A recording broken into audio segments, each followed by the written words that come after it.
இன்றைக்கி வந்து நம்ம பார்க்க போகிறது பார்த்திங்கன்னா Solidedgeல கர்வ் டூல். இன்றைக்கி என்னென்ன டாபிக்னு பார்த்தீங்கன்னா curve command, add and remove points, relationship mode, simplify curves and close curves and more options. இதை பற்றி நம்ம வந்து ஃபுல்லாக வந்து பார்ப்போம். இப்போ நான் வந்து பார்த்திங்கன்னா Solidedgeோட பார்ட் என்விரான்மெண்ட்டில் நான் வந்து இருக்கேன். இப்போ நம்ம வந்து இன்றைக்கி என்ன ஃபுல்லாக வந்து பார்க்க போகிறோம்னு பார்த்திங்கன்னா இந்த கர்வ் டூல். இந்த கர்வுங்கிற டூல் வந்து நம்ம வந்து ஃபுல்லாக வந்து பார்ப்போம். ஃபஸ்ட் எடுத்து நம்ம வந்து கர்வ் செலக்ட் பண்ணிக்கிறோம். அதுக்கப்புறம் வந்து ஒரு கர்வ் வரைகிறதுக்கு நம்மளுக்கு வந்து ஒரு பிளேன் தேவை. அந்த பிளேன் வந்து நான் அந்த ஃப்ரண்ட் பிளேன் வந்து செலக்ட் பண்ணிவிட்டு அதை வந்து லாக் பண்ண போகிறேன். லாக் பண்ணிட்டேன். நீங்கள் எல்லாம் ஆல்ரெடிவாக வந்து F3 பட்டனை யூஸ் பண்ணி நீங்கள் வந்து லாக் பண்ணிக்கலாம். அதுக்கப்புறம் இந்த Ctrl+H அமுக்கினா வந்து நம்மளுக்கு வியூ நார்மல் டு ஸ்கெட்ச் வந்து நம்மளுக்கு ஆக்டிவேட் ஆகிடும். இப்போ வந்து பார்த்திங்கன்னா நம்ம வந்து ஒரு கர்வ் வந்து க்ரியேட் பண்ணுவோம். First point, second point, third point, fourth point and fifth point. Right click பண்ணிங்கன்னா உங்களுக்கு வந்து கர்வ் கமாண்ட் வந்து டெம்பரரியாக டிசேபிள் ஆகிடும். இப்போ வந்து பார்த்திங்கன்னா நம்மளுக்கு வந்து கர்வ் வந்து க்ரியேட் ஆகிடுச்சு. இங்கெல்லாம் பார்த்திங்கன்னா இந்த ஆப்ஷன்ஸ் எதுவுமே உங்களால் வந்து கிளிக் பண்ண முடியாது. இது ஏன்னா உங்களுக்கு வந்து க்ரியேட் பண்ணும்போது இன்னொரு கர்வாக தான் உங்களால் க்ரியேட் பண்ணிக்க முடியும் இல்லையா. உங்களுக்கு வந்து இந்த கர்வ் வந்து எடிட் பண்ணியோ எதுவுமே பண்ண முடியாது. அதுக்கப்புறம் பார்த்திங்கன்னா இங்கே வந்து ஒரு க்ளோஸ்ன்னு சொல்லிட்டு ஒரு ஆப்ஷன்ஸ் இருக்குது பார்த்திங்களா. இந்த க்ளோஸ் ஆப்ஷன் என்னன்னு சொல்லி பார்ப்பேன். இப்போ வந்து எக்ஸாம்பிளுக்கு நான் வந்து இதே மாதிரி கர்வ் வந்து க்ரியேட் பண்ணிட்டுருக்கேன். பார்த்திங்கன்னா இந்த மாதிரி கர்வ் வந்து க்ரியேட் ஆகி நம்மளாக மேனுவலாக க்ளோஸ் பண்ணுற மாதிரி இருக்குது.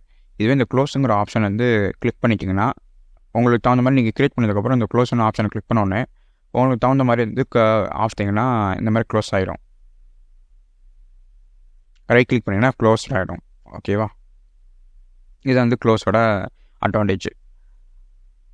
இப்போ வந்து எனக்கு வந்து இந்த பார் எனக்கு தேவையில்லை. இந்த கர்வு நான் வந்து கர்வ் வந்து டெலிட் பண்ணிடுறேன்.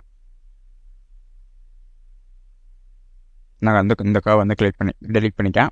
இப்போ நான் வந்து இந்த கர்வ் வந்து செலக்ட் பண்ணோன்னே பார்த்தீங்கன்னா உங்களுக்கு வந்து ஆட் அண்ட் ரிமூவ் ஆப்ஷன்ஸ் வந்து எனேபிளாக இருக்குது. Relationship mode, edit, simplify curves, show and edit, hide options எல்லாமே வந்து உங்களுக்கு வந்து எனேபிளாக இருக்குது. ஃபஸ்ட்டு ஒவ்வொன்றா நம்ம வந்து பார்ப்போம். ஃபஸ்ட்டு எடுத்தோன்னு பார்த்தீங்கன்னா நம்ம வந்து ஆட் அண்ட் ரிமூவ் பாயிண்ட்ஸை பற்றி வந்து ஃபுல்லாக பார்ப்போம். இப்போ ஆட் அண்ட் ரிமூவ் பாயிண்ட்ஸுங்கிறது ஒன்றும் இல்லை. இங்கே இருக்கிற இந்த பாயிண்ட்ஸ்லாம் நம்ம வந்து எக்ஸ்ட்ராவே ஆட் பண்ணணும் இந்த கர்வில் வந்து அப்படின்னா வந்து இந்த ஆப்ஷன் எனேபிள் பண்ணால் நம்மளால் வந்து எக்ஸ்ட்ரா பாயிண்ட்ஸ் வந்து ஆட் பண்ணிக்க முடியும். இந்த பாயிண்ட்ஸ் வந்து ஆட் பண்ணோம்னா நம்ம வந்து ஆல்ட் கீ வந்து ப்ரெஸ் பண்ணிவிட்டு ஆல்ட் கீ ப்ரெஸ் பண்ணிவிட்டு நம்ம வந்து இந்த கர்வில் வந்து எந்த ஒரு ஏரியாவில் செலக்ட் பண்ணாலுமே நம்மளுக்கு வந்து பாயிண்ட்ஸ் வந்து நம்மளுக்கு வந்து எனேபிள் ஆகிடும். இதுவே வந்து எனக்கு வந்து பாயிண்ட்ஸ் 2-3 பாயிண்ட்ஸ் தேவையில்ல, அன்வான்டாக இருக்குது அப்படிங்கிற போது அதே ஆல்ட் கீ ப்ரெஸ் பண்ணிவிட்டு இந்த பாயிண்ட்ஸ் வந்து கிளிக் பண்ணிங்கன்னா உங்களுக்கு வந்து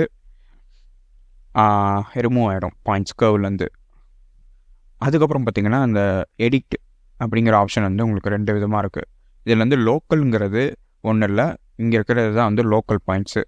அதுக்கப்புறம் பார்த்திங்கன்னா ஷேப்புங்கிறது ஒன்றும் இல்லை, இங்கே இருக்கிறது தான் பார்த்திங்கன்னா ஷேப்ஸு. இந்த இது வந்து பார்த்திங்கன்னா எதுக்காக யூஸ் ஆகும்னா, இப்போ ஒரு சில சமயம் வந்து எனக்கு எந்த ஒரு பாயிண்ட்ஸும் தேவையில்ல, இந்த லோக்கலை யூஸ் பண்ணி நான் வந்து எடிட் பண்ணணும்னு நினச்சிங்கன்னா இந்த லோக்கல் பாயிண்ட்ஸ் வந்து எடிட் பண்ணிக்க முடியும்.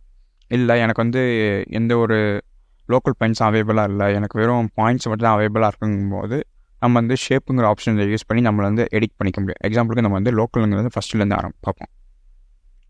லோக்கல் பாயிண்ட் வந்து ஆக்டிவேட் பண்ணிட்டேன். இப்போ வந்து நான் வந்து +, அதுக்கப்புறம் ஷிஃப்ட் கீயை வந்து ப்ரெஸ் பண்ணிவிட்டு அதுக்கப்புறம் அந்த பாயிண்ட்ஸை கிளிக் பண்ணி நான் வந்து ட்ராக் பண்ணுறேன். இப்போ வந்து பார்த்திங்கன்னா எனக்கு வந்து ஷேப் வந்து எடிட் ஆகிடும். பார்த்தீங்களா, இதான் வந்து லோக்கலோட யூசேஜ். அதுக்கப்புறம் வந்து பார்த்திங்கன்னா ஷேப்புங்கிற ஆப்ஷன் எனேபிள் பண்ணிக்கிறேன். இப்போ நான் வந்து ஷேப்புங்கிற ஆப்ஷன் வந்து எனேபிளாக இருக்குது. நான் வந்து இப்போ வந்து ஷிஃப்ட் கீ ப்ரெஸ் பண்ணிவிட்டு இந்த ஷேப்புங்கிற பாயிண்ட் வந்து நான் வந்து கிளிக் பண்ணிக்கிறேன். இது கிளிக் பண்ணோடனே பார்த்திங்கன்னா உங்களுக்கு வந்து லோக்கல் பாயிண்ட்ஸ் எதுவுமே வந்து எடிட் ஆகாது. லோக்கல் பாயிண்ட்ஸ் அப்படியே தான் இருக்கும். பட் ஆனால் அந்த ஷேப்புங்கிற பாயிண்ட்ஸ் மட்டும் உங்களுக்கு வந்து எடிட் ஆகிட்டு இருக்கும். நெக்ஸ்ட் வந்து பார்த்திங்கன்னா உங்களுக்கு வந்து ரிலேஷன்ஷிப் மோடு வந்து நம்ம வந்து என்னென்ன ஸ்டார்டிங்கில் என்ன நம்ம வந்து இந்த கர்வ் வரையும் போது என்ன வந்து செட் பண்ணிவிட்டு நம்ம வரைகிறோமோ அந்த கர்வ் வந்து அதுக்கு தகுந்த மாதிரி தான் வந்து ரிலேஷன்ஷிப் மோடில் எப்பயுமே இருக்கும். இப்போ நம்ம வந்து ஃப்ளெக்சிபிள்னு கொடுத்தோம்னா ஃப்ளெக்சிபிளாகவே தான் வந்து ரிலேஷன்ஷிப் வந்து ஆக்டிவேட்டாக இருக்கும். இதே ரிஜிடின்னு கொடுத்து ஸ்டார்டிங்கில் வரைஞ்சிங்கன்னா ரிஜிடாகவே தான் உங்களுக்கு வந்து கண்டினியூ ஆகிட்டு இருக்கும். இப்போ எக்ஸாம்பிளுக்கு நம்ம ஒன்று பண்ணுவோம். இப்போ வந்து நான் வந்து இந்த லைனை வந்து இந்த கர்வ் வந்து நான் வந்து டெலிட் பண்ணிக்கிறேன். புது கர்வை நான் வந்து வரைகிறேன். இப்போ நான் வந்து எனக்கு வந்து பார்த்திங்கன்னா ஃப்ளெக்சிபிள்னு சொல்லிட்டு ஒரு ஆப்ஷன் இருக்குது, ரிஜிடுன்னு ஒரு ஆப்ஷன் இருக்குது. ஃபஸ்ட் எடுத்தோன்னே நம்ம ரிஜிடிலேருந்து ஆரம்பிப்போம். First point, second point, third point, fourth point and sixth point சொல்லிட்டு நம்ம வந்து க்ளோஸ் பண்ணியாச்சு. இப்போ வந்து இந்த dimensions lines distance between dimension command வந்து ஆக்டிவேட் பண்ணிக்கிறேன். இதையும் செலக்ட் பண்ணிவிட்டு நான் வந்து இங்கே கொடுத்துக்கிறேன். இப்போ வந்து பார்த்திங்கன்னா எனக்கு 20ன்னு கொண்டு போகிறேன்னு பாருங்களேன். அந்த ஷேப் வந்து மெயின்டைன் ஆகிட்டே இருக்குது. அதுக்கு தகுந்த மாதிரி வந்து அட்ஜஸ்ட் ஆகிக்குது. இதே நான் வந்து 20க்கு பதிலாக வந்து 40ன்னு கொண்டு போகிறேன். ஆனால் கொண்டு போகக்கூடாது. ஏன்னா வந்து அந்த டிஸ்டன்ஸ் உள்ளார வேணால் நம்மளுக்கு போகும் இல்லையா, அதை விட்டு தாண்டி வெளியில் கொண்டு போகாது. ஏன்னா ஷேப் வந்து அஃபெக்ட் ஆகும். இதுதான் வந்து ரிஜிடோட அட்வான்டேஜ் அண்ட் டிஸ்அட்வான்டேஜ். இப்போ வந்து ஃப்ளெக்சிபிலிட்டி பற்றி பார்ப்போம். இதே லைன் வந்து நான் வந்து டெலிட் பண்ணிக்கிறேன். இன்னொரு கர்வ் வந்து நான் வந்து க்ரியேட் பண்ணிக்கிறேன். அதே ஷேப்புக்கு நான் வந்து க்ரியேட் பண்ணுறேன். First point, second point, third point, fourth point, fifth point. Right click பண்ணி நான் வந்து க்ளோஸ் பண்ணிக்கிறேன் கமெண்டை. இங்கே ஒரு இது எக்ஸ்ட்ராவாக செலக்ட் ஆகிருக்கு, கன்ஸ்ட்ரெயின் ஒன்று க்ரியேட்டாக இருக்குது. இப்போ நான் வந்து அந்த கர்வ் வந்து கிளிக் பண்ணிக்கிறேன். கர்வ் கிளிக் பண்ணுவேன்னு பார்த்தீங்கன்னா உங்களுக்கு வந்து ஃப்ளெக்சிபிள்னு சொல்லிட்டு ஆப்ஷன்ஸ் இருக்குது. ஏன்னா வந்து நம்ம வந்து ஃப்ளெக்சிபிள் தான் ஸ்டார்டிங்லேருந்து வரைஞ்சோம். இதுக்கப்புறம் என்ன பண்ணுறேன், அதே மாதிரி டிஸ்டன்ஸ் வியூவிங்கிற டைமென்ஷனல் கமெண்ட்ஸ் வந்து ஆக்டிவேட் பண்ணிக்கிறேன். இங்கேருந்து ஆரம்பிச்சு ஆல்ரெடி கிளிக் ஆகிடுச்சு. மறுபடியும் இங்கேருந்து கிளிக் பண்ணி இந்த ஏரியா வரைக்கும் கொண்டு வந்துட்டு இங்கேருந்து பார்த்தீங்கன்னா உங்களுக்கு வந்து 30ங்கிற ஆப்ஷன்ஸ் வந்து கொடுக்குறேன். எனக்கு வந்து எக்ஸ்டெண்ட் ஆகுது. இதை நான் வந்து மறுபடியும் கிளிக் பண்ணி 30க்கு பதிலாக 20ன்னு கொடுத்தனாலும் எனக்கு சுருங்கும். அதே மாதிரி வந்து 15 கொடுத்தனாலும் விரியும். இதில் என்ன தெரியுதுன்னா, அந்த கமாண்ட் அந்த ஷேப் வந்து இது வந்து அப்படியே மெயின்டைன் பண்ணிக்கும்.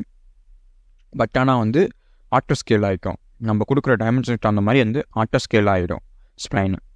இதான் வந்து ஃப்ளெக்சிபிளோட அட்வான்டேஜ்.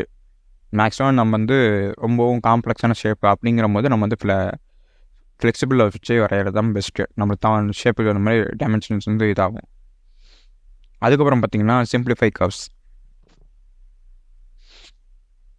இந்த சிம்பிளிஃபை கர்வ்ஸ் வந்து எதுக்காக யூஸ் ஆகும்னா, நம்ம எக்ஸாம்பிளுக்கு வந்து டாலரன்ஸ் வச்சு அந்த கேர்வேச்சரை வந்து அச்சீவ் பண்ணோம், அந்த மாதிரி லெவலுக்கு வந்து இருக்குது.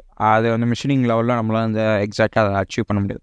அப்படிங்கிற மாதிரி நம்ம வந்து டாலரன்ஸ் வச்சு கொடுத்தோன்னா அதுக்கு தகுந்த மாதிரி வந்து டாலரன்ஸ் வந்து அப்ளிகபிள் ஆகும். அதுக்கு தகுந்த மாதிரி ஷேப்பே மாற்றிடும் அந்த கேர்வேச்சர். இப்போ எக்ஸாம்பிளுக்கு நான் அந்த 25 கொடுத்தேன்னா அங்கே பார்த்தீங்கன்னா அங்கே ஒரு கேர்வ் டிஃப்ரென்ஸ் காமிக்குது பார்த்தீங்களா. 15 கொடுத்ததுக்கப்புறம் ஒரு டிஃப்ரென்ஸு. ஒவ்வொரு இதுக்கும் வந்து அந்த கேர்வோட இது மாறிக்கிட்டே தான் இருக்கும். பார்த்திங்கன்னா 2க்கு மேலே 3க்கு மேலே போனோடனே ஒரு மாதிரியாக போயிடுச்சு. இதான் வந்து கேர்வேச்சரோட டாலரன்ஸ் ரேஞ்சு. அதுக்கப்புறம் பார்த்திங்கன்னா பாலிகன் ஒன்றும் இல்லை. இங்கே நம்ம வந்து இந்த கேர்வேச்சர் வந்து கிளிக் பண்ணோடனே பார்த்தீங்கன்னா இந்த கேர்வ் வந்து கிளிக் பண்ணோடனே பார்த்தீங்கன்னா உங்களுக்கு வந்து இந்த லைன்ஸ்லாம் விசிபிள் ஆகுது பார்த்தீங்களா. இதுதான் வந்து பாலிகன்ஸ். இந்த பாலிகன்ஸ் வந்து நீங்கள் வந்து கிளிக் பண்ணி வெளியில் வந்துட்டிங்கன்னா ஸ்கெட்ச் அந்த கர்வ் கமாண்ட் வெளில வந்தோடனே பார்த்தீங்கன்னா உங்களுக்கு வந்து எதுவுமே விசிபிள் ஆகாது, எல்லாமே வந்து ஹைட் ஆகிடும். எனக்கு வந்து வெளில வந்ததுக்கப்புறம் எனக்கு விசிபிள் ஆகணுங்கிற போது நம்ம பாலிகனுங்கிற ஆக்டிவேட் பண்ணிட்டோன்னா இந்த கர்வோட பாலிகன்ஸ் எல்லாமே வந்து நம்மளுக்கு வந்து விசிபிள் ஆகிட்டு இருக்கும். ஈவன் நம்ம வந்து கமாண்ட் வந்து ஆக்டிவேட்டில் இல்லைனாலும். அதுக்கப்புறம் பார்த்தீங்கன்னா கர்வேச்சர் காம்போ. இது கர்வேச்சர் காம்போங்கிறது ரொம்ப அட்வான்ஸான டாபிக். இது வந்து ஃபியூச்சரில் நம்ம வந்து ஃபுல்லாக வந்து டீட்டெயிலாக பார்ப்போம். நெக்ஸ்ட் வந்து பார்த்தீங்கன்னா எடிட் பாயிண்ட்ஸ். எடிட் பாயிண்ட்ஸுங்கிறது ஒன்றும் இல்லை. இந்த எடிட் பாயிண்ட்ஸ் வந்து ஆப்ஷன் எனேபிள் ஆக்கும்போது நம்மளால் வந்து பாயிண்ட்ஸ் வந்து எடிட் பண்ணிக்க முடியும், என்ன வேணால் பண்ணிக்க முடியும். இல்லை எனக்கு வந்து இந்த பாயிண்ட்ஸ்லாம் எதுவுமே எடிட் பண்ணக்கூடாதுன்னு நினச்சிங்கன்னா எடிட் பாயிண்ட்ஸுக்கு டிசேபிள் பண்ணிக்கலாம். அவங்களால எந்த ஒரு பாயிண்ட்ஸுமே வந்து எடிட்டே பண்ணிக்கவே முடியாது.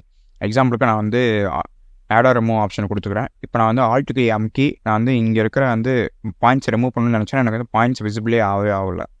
இதே நான் வந்து எடிட் பாயிண்ட்ஸ்ங்கிற ஆப்ஷனை எனேபிள் பண்ணோன்னே பார்த்தீங்கன்னா உங்களுக்கு வந்து ரெட் கலர் டாட்ஸ் வந்து எனேபிள் ஆகுது. இதெல்லாம் வந்து பாயிண்ட்ஸ். அதுக்கப்புறம் பார்த்தீங்கன்னா control vertex points. Control vertex பாயிண்ட்ஸுங்கிறது ஒன்றும் இல்லை, இந்த வெர்டெக்ஸ் ஏரியா தான். இந்த ஒவ்வொரு வெர்டெக்ஸ் ஏரியாவும் வந்து கண்ட்ரோல் வெர்டெக்ஸ் பாயிண்ட்ஸ் சொல்லுவாங்க. இதை வந்து ஹைட் பண்ணுறது, விஷுவல் பண்ணுறதுங்கிறது ஆப்ஷன்ஸ் இங்கே வந்து எனேபிளாக இருக்குது.